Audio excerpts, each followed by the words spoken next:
it's not allowing me to share the actual PowerPoint that I want. I think I kind of heard you. Yes, I'm not to... getting, I'm clicking, there's my thing, but it is not showing my PowerPoint. Okay, and you're okay. Oh, did you try that one? Okay, control. Okay, all right. Let me see for 1 second. Let's see. Okay, hit share. Okay, and so now you are sharing. Aha. This PowerPoint. There we go. People, there's hope. We want to hit Dr. Lico has come and saved the day yet again. From beginning. From beginning. Okay. All right. So yeah. All right. Well, I'm even going to turn on another light. There seems to be a little bit of a shadow on my head, or maybe you can turn my overhead light on for me, my dear. Thank you very much. Voila. No, it's too much light. No, I'm too shiny. No, I'm fine. All right, guys, now we can get into the topic for today, which is the return of the old gods. Thank you very much, Tracy. And as you'll notice on your screen, we've got an illustration that I just pulled up from Google Images. And we'll go right along.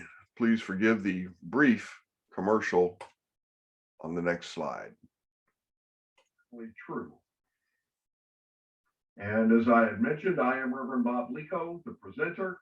I am taking a bite out of biblical error, one heresy at a time. And I am having a great time while doing it. And if you like this presentation and would like to support our channel, please like, share, and subscribe. And we appreciate it very much. Well, let's jump right into this very brief presentation. Now, one thing that I have been doing recently, which is, I'd say over the last couple of years, I have a couple news compilers on my computers, and they search the entire globe for news in specific areas that I've designated. One of those areas deals with the returning of what I call the old gods and goddesses back to their original locations. Now, we know from a biblical perspective that the Bible is very plain, says, well, an idol is nothing. They have eyes, but they don't see. They have arms, they don't, legs, they don't move. We get that. The stone and metal and wooden images in and of themselves are nothing. However, when these images are dedicated to a specific fallen Elohim or one of their progeny, a demonic spirit, they can inhabit that idol and manifest themselves to their followers through it. They have given a place. They have made a liminal space, an entry point, a point between the seen and the unseen realm through their idolatry. Now, keep in mind that the use of idols is not, in quotes, nothing. We in the West, we look at these items many times, and we consider them art, cultural objects, but they're not.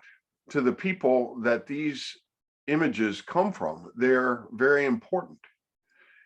Some of these idols, these gods and goddesses, had blood sacrifice done to them, involved in the making of them and the worship of them. Blood was spilled, and the will of demons was manifest in these areas and nations through their temples and their idols. Okay, that's backdrop. So what are the recent headlines, Honey Badger? I want you to notice how all of these idols, which are nothing, suddenly are being returned to all of the nations and in many cases, the original temples that they used to inhabit. So I'm going to read these headlines, and there are more than a few. I have not added all of the slides that I could. I'm only touching on a few and the ones that I think are rather interesting. Let's begin. Religious artifacts return to Thailand after decades. And you can go and I've got the citations. You can look them up on your own time. So we see idols being returned to Thailand. Looted artifacts have spiritual significance. Oba of Benin tells German envoy, Nigerian Eye News. Now, pay very close attention to Benin and Nigeria. That's actually one kingdom, and it is the region of the world that voodoo comes from. From the Yoruba, R-O-U-R-B-A, the Yoruba people. The Oba of Benin is the head of the animist religion of Benin, which is voodoo. So I find it very, very interesting that the head of the voodoo cult in the world today says that these looted artifacts being returned to his nation, and I think all nations, have spiritual significance, and they do. They're going back to their original homelands and temples for a purpose. Next, the return of an important artifact to its original homeland of Libya. Again, Libya, another very ancient nation, home to fallen gods and demons. Let's go on to the next slide. Germany agrees to repatriate Nigerian bronzes looted in colonial times. France to partner Benin monarchy to repatriate looted, what they call, artworks. National Museum of Finland will return more than 2,000 artifacts to the Sami people. U.S. returns looted antiquities to Afghanistan, another very ancient, demonically controlled nation. 2 Benin bronzes gifted to Archbishop of Canterbury to be returned. UK University to return looted African sculpture. US repatriates pre-Columbian artifacts to Mexico. Canada repatriates stolen Egyptian Kat, the goddess Beset artifact. The return of goddess statues eagerly awaited in Afghanistan in India. Ancient statue of Kabili returns home, which is in Turkey, a very ancient pagan cult, dealt with even in the New Testament. Ancient Ife artifact returned to Nigeria from the Netherlands. Many happy returns as more ancient artifacts make their way home. Hindustan Times, back to India. Here are a few more. Yogi Adityanath installs retrieved idol at Varanasi's temple. So you see the retrieved idols, religious statuary is installed back into its original temple. The Metropolitan Museum of Art is sending a sculpture of Lord Shiva, the destroyer, back to Nepal, an area, Nepal, Bhutan, Tibet, totally demonized. Belgium returns 2 looted statuettes, gods and goddesses, to Egypt. Now, these are just some of the headlines.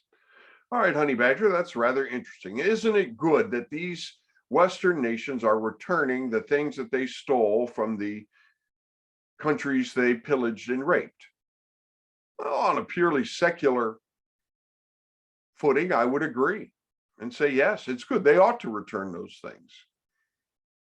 The things that these nations stole and took from other nations ought to be returned on one level. But on a spiritual, metaphysical level, I find this very, very interesting. I would encourage everyone listening to this broadcast or watching it to please get a copy of The Unseen Realm by Dr. Michael Heiser and read that book.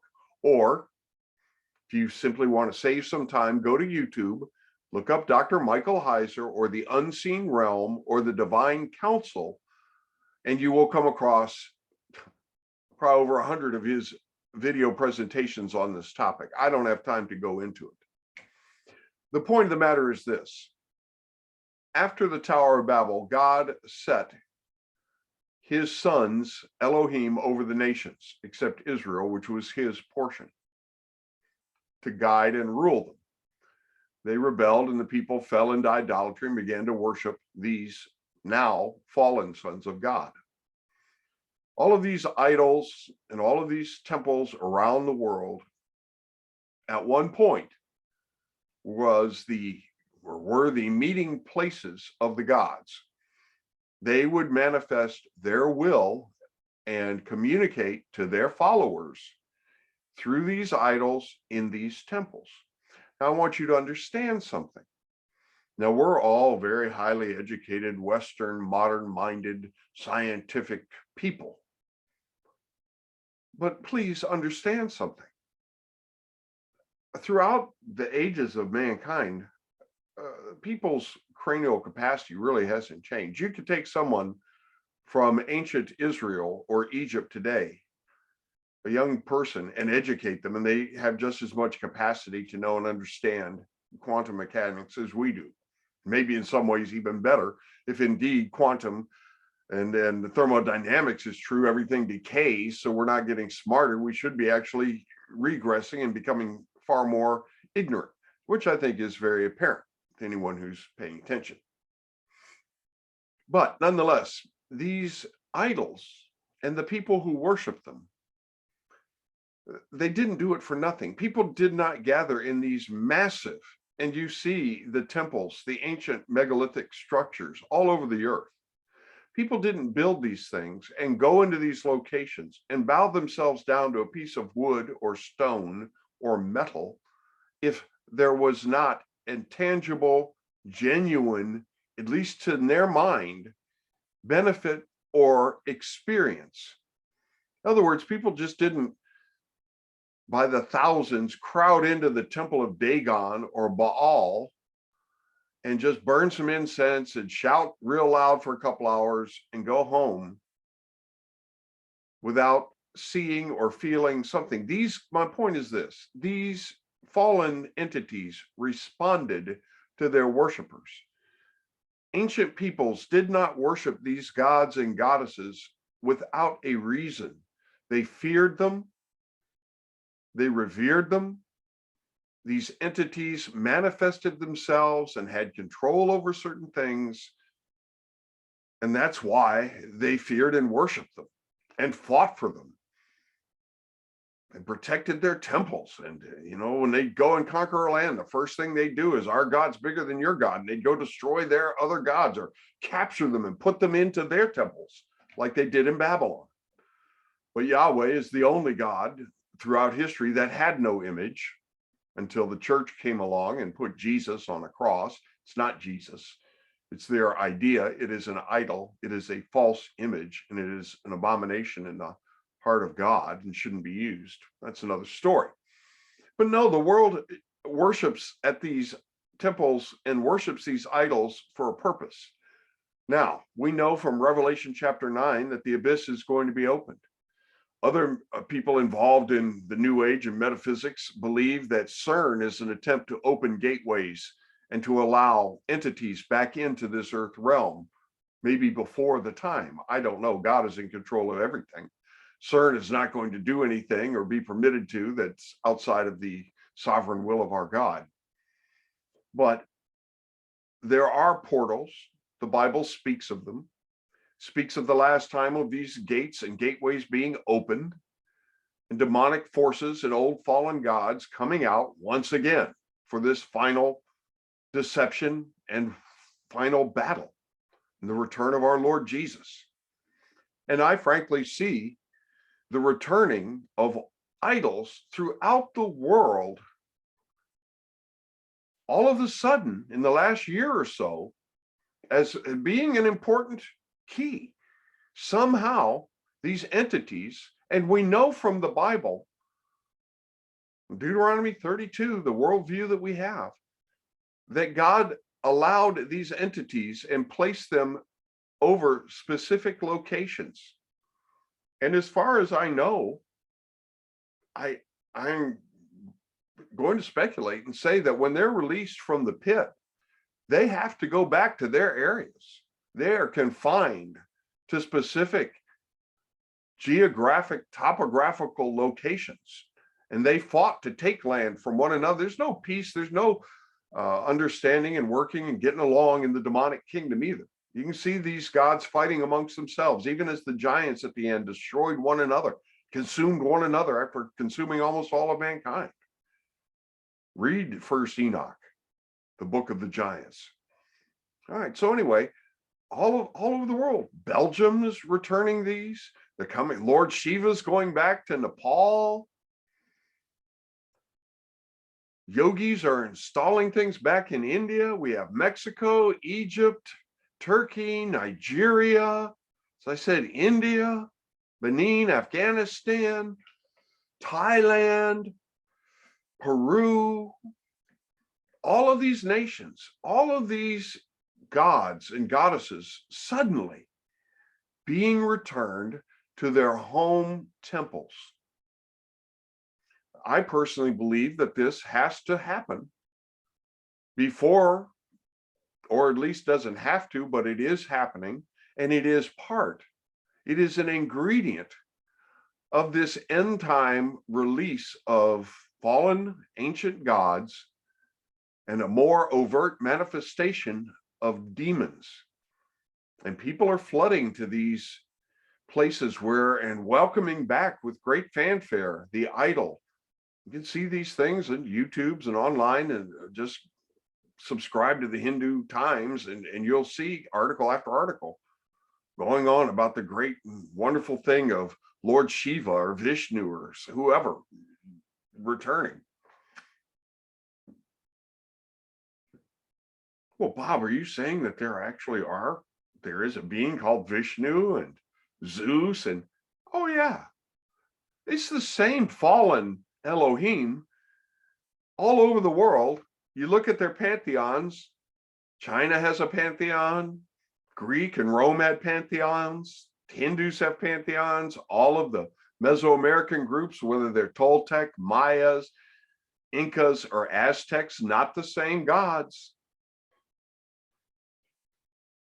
Different names, but actually behind it all, the same fallen entities and their progeny. But yes, these idols are being returned throughout the world to their original homelands, and in many cases, their original temples, or their former original temples are in some cases being rebuilt by those nations to specifically house these gods. Well, that's what I see happening in our news and views today. I've got to take this. Hello, my friend. Are we up for lunch today? I am indeed. Yeah, how about that? All right, my friend. Bye-bye. Wow. Hey, live TV. What can I say? Going out to a new restaurant for lunch, a Peruvian restaurant. Never eaten Peruvian food. I'm going to look in the restaurant and make sure they don't have any idols hanging around of some ancient demon that they're looking forward to the return of. I don't know. But nonetheless, I see these things happening all over the world. And it's not happening without a reason. It is indeed a spiritual move. And I think it behooves us to pay attention.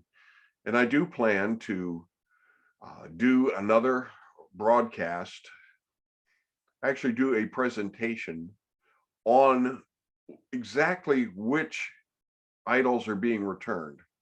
Who is Shiva? We know, well, I know he's the destroyer. Who is Vishnu? Who's Durga? What about these benign images being returned? What gods are they? What did they do? How were they worshipped? And why would people be looking to them again today? Well, these are the things that we will be considering in a future presentation, but that's the news broadcast for today. It's very short, very brief, but when I see, I don't know how many I presented today, about 20 headlines, and I probably could easily have added another 10 or 15. I see them almost daily now, and I'm going to continue to update my list of these idols being returned, being brought back to their temples, and their worshipers are ecstatic. Well, that's why one reason I'm very thankful for Dr. Heiser's work on the Divine Council in the unseen realm, because it really helps equip the church to answer people who have been deceived and misled and under fear and bondage to these ancient, fallen and defeated deities. So with that, I end this video, and I look forward to being with you next Wednesday, Lord willing. Amen.